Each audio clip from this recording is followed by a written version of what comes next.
Hey, what's going on, guys? Beautiful Monday morning.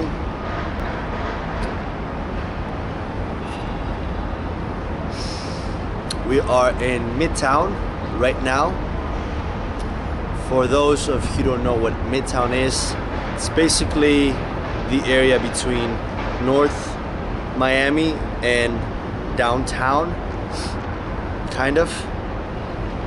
Midtown, basically Midtown Miami.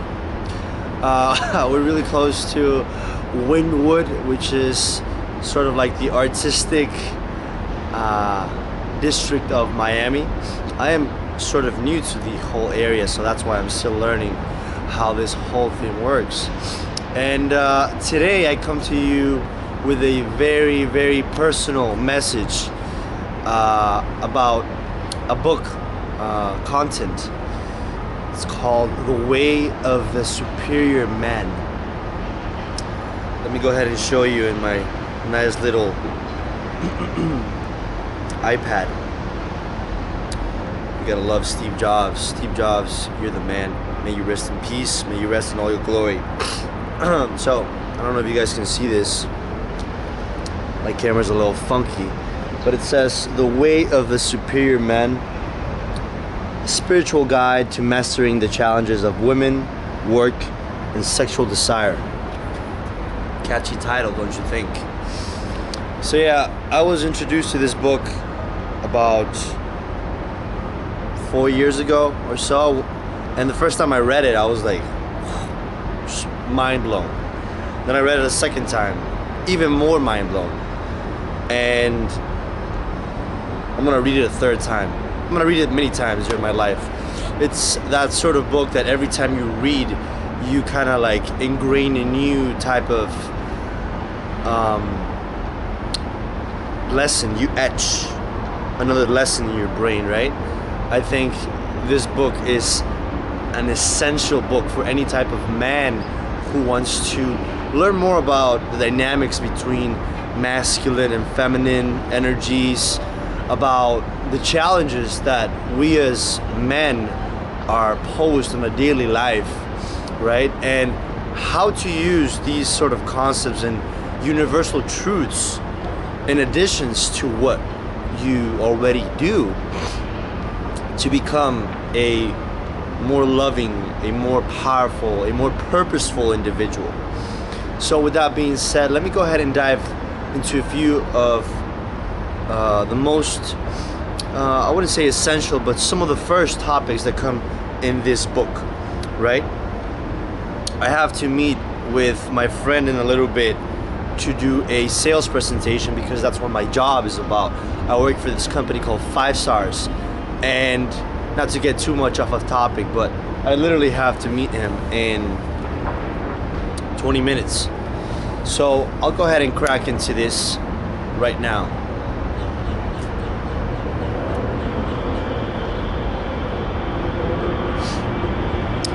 So this book is divided into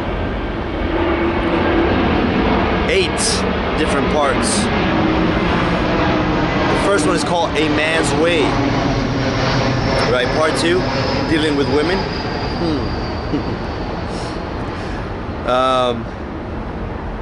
Part 3, working with polarity and energy. Polarity, what exactly does that mean, huh? I'll tell you a little bit more about that later, but part 4, what women really want, right? I think that's really interesting. Part 5, your dark side.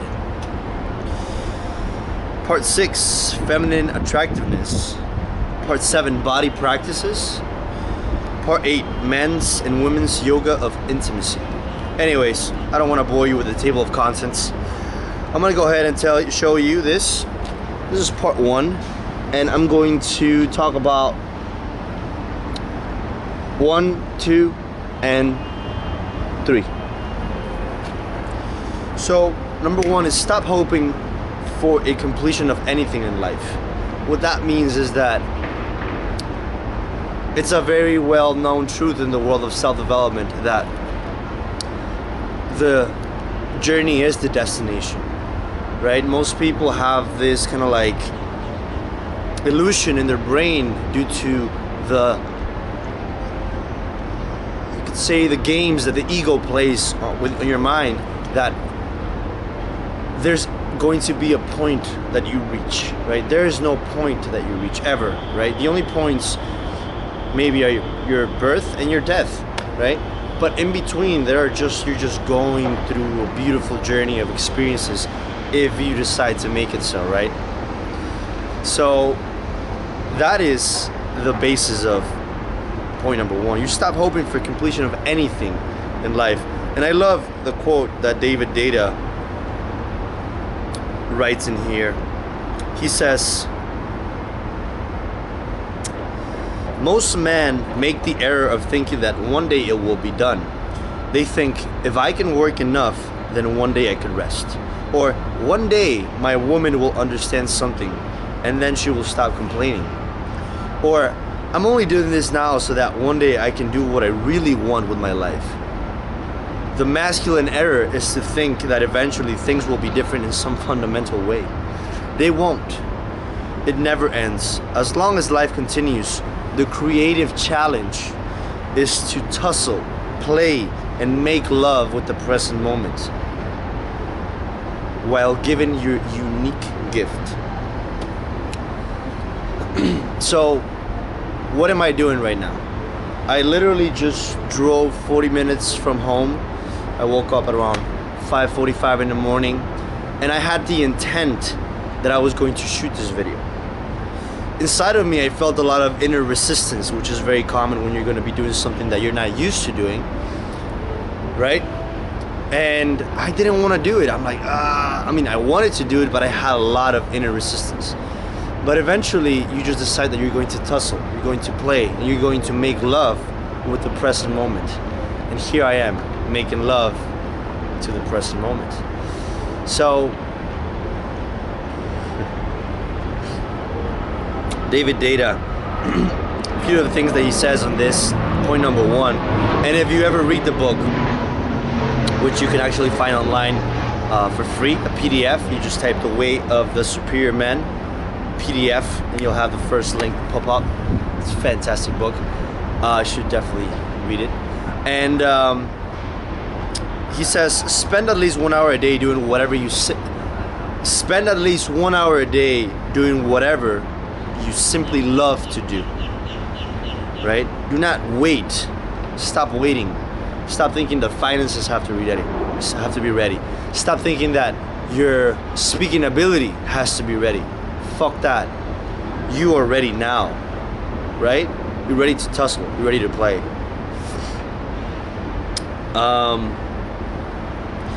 In terms of women, he says,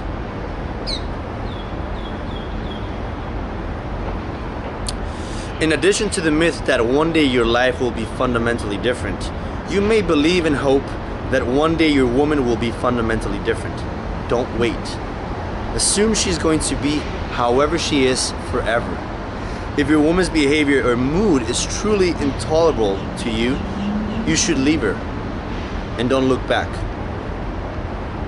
However, if you find her behavior or mood is merely distasteful or a hassle, realize that she will always seem this way. The feminine always seems chaotic and complicated from the perspective of the masculine. The next time you notice yourself trying to fix your woman so that she will no longer fill in the blank, relax and give her love by touching her and telling her that you love her when she is this way. Embrace her or wrestle with her.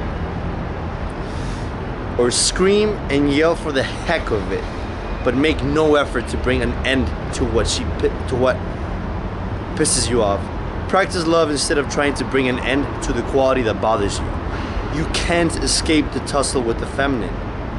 Learn to find humor in the unending drama the feminine seems to enjoy so much.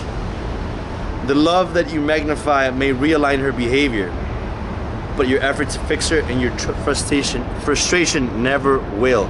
Men, listen up. Huge, huge, huge. 1 second.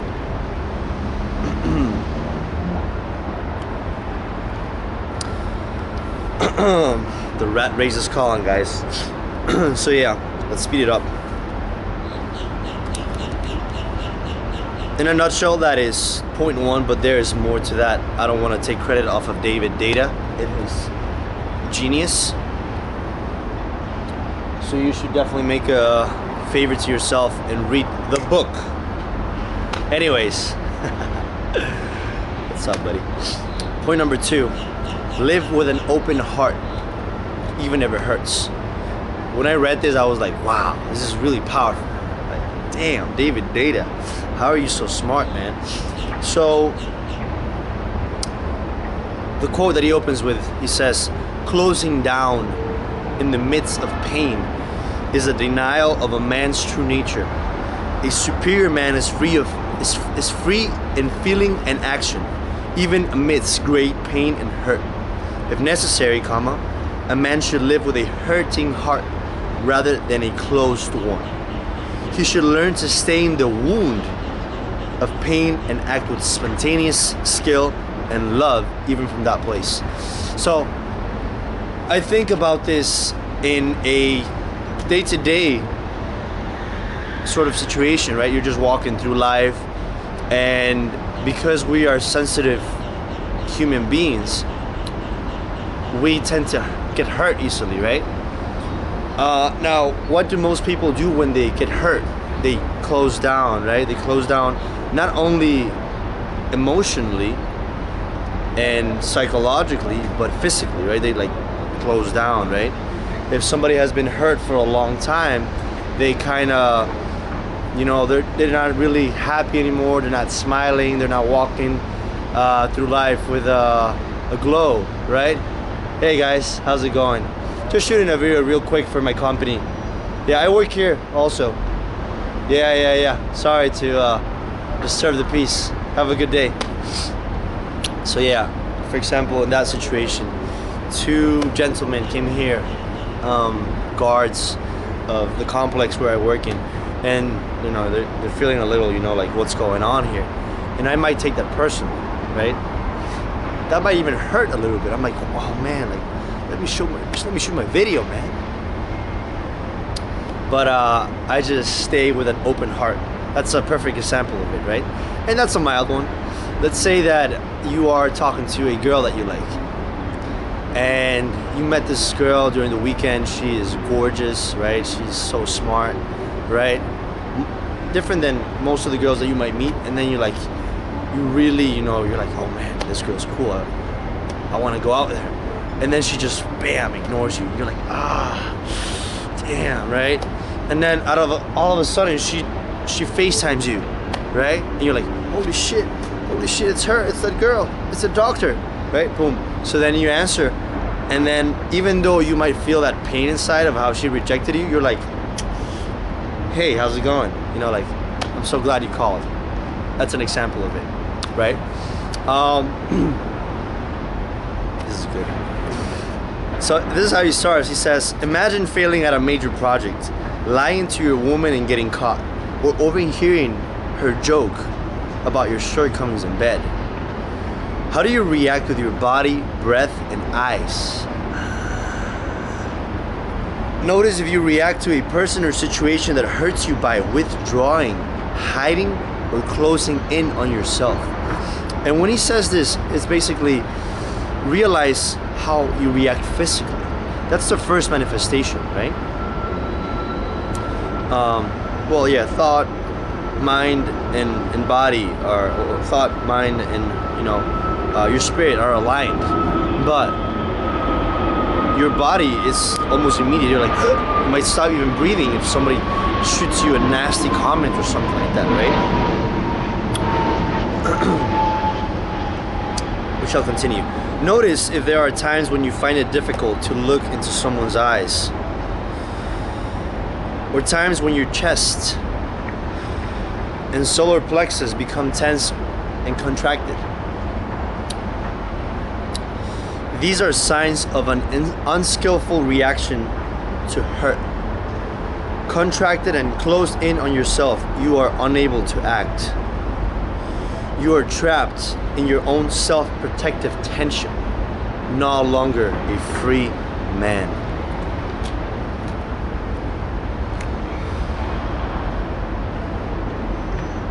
It's pretty crazy, isn't it? So now that I've kind of like put that idea into your brain in sort of like an inception sort of way, and you walk through life today, you might become more aware of how you react, or how you have been reacting without even you being aware of how you have been reacting. When somebody, tells you something, or not even when nothing tells you something, just how you've been acting in a situation, maybe a social one, right? You walk up to the counter and you're like, hey, how's it going? And she's like, good, how are you doing? And you're like, I'm doing well.